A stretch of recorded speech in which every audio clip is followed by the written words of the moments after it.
Pagkakurap ang speaker, ubos ang pera. Pagkakurap ang speaker, ubos ang pera. Pagkakurap ang speaker, ubos ang pera.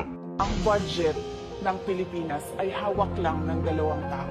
Hawak lang siya ni Congressman Zaldico at ni Congressman Martin Romualdez.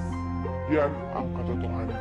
Yan ang katotohanan. Kaput-aputan mga putang ina! Ang kakapal na mukhang umarap sa madla. Marami ng sangkot pero wala pang nakulong. Ang batas ay binayaran kaya usad ay pagong. Alamak ang nakawad, sige kurakot sa kaban. Mga demonyong nilalang na ang sungay ay palang. Bawal ka di magingay o sumagot ng pabalang. Mga prinsipyong nasuhulan ng mga gagong kawatan. Pag hindi ka kapartido at hindi ka sumangayon, susuwagin ka bigla at sa impyerno itatapon. Pero maraming nakiayon sa bulong ni Satanas. Mga nakakurbatang puro katiwaldas. Ang lalakas pumitas nang hindi nila tanim. Mga takot sa multo pero silayo sa laren. Hanggat di ba daw puno walang gustong magpalamang. Kaya ating magnanakaw sino yung tunay na lamang. Alam ko na yung ulong nagpakasabog na lang sa koka. Ngiwi na yung panga kaya yung tama malalana. Walang tamang pag-iisip ang sarap ipasagasa. Utangin ang Pilipinas daig pa ang ginaasa. Ngayon ay nasa laya yung mga tunay na nagnakaw. Walang pangil yung batas kamay na bakal di umira. Tamang-tama yung nagnakaw kapatid na sinungaling. Napakalaking buhaya ang ating pinapakain. Ang kapal din ang mukha sarap ikayot sa semento. Nang makita nyo resulta ng palpak nyo na proyekto. Kayo sana binaha tapos balat ay masugatan. Tangin ang gagawing gamot ng malunasan. Ilubog sa mga lupang sa lindol ay nagbiyakan. Itpitin ng mabuti ang laman bago isalang. Ang impyerno ay hindi sapat para sa gama. Baka pati si Taning ay magawa nyo din nakawan. Huwag nyo nga kaming lokohin mga putang ina nyo. Anong batas ilabas nyo nga ngayon si Zaldico at si Romualdez galing di gumanap anak ng puta. Dapat dito ay takalan gulpihin sa Bartolina. Ibigyan ko ng sakit para tuluyang mamatay. Kung buhay ka pa rin ay dudukutin ang atay. Walang silbi kung bumaba ka pa ngayon dyan sa pwesto. Anong dahilan mo kasi takot ka magkakaso. At si Judas Iscariote gagawin pang testigo. Ang galing yung magpaikot ginagago mga tao. Dapat dito sa impyerno sinusunog ng buhay. Simulan natin sa puno hanggang mga galamay. Mga papit sa gobyernong manipulado na ng adik. Takot ka na magpa-drug test kasi yung tama hanggang anin. Kriminal na sa bilibid lang magkano ba ang budget? Palayain nyo ako para ubusin ang mga ganit. Mga putang ina nyo.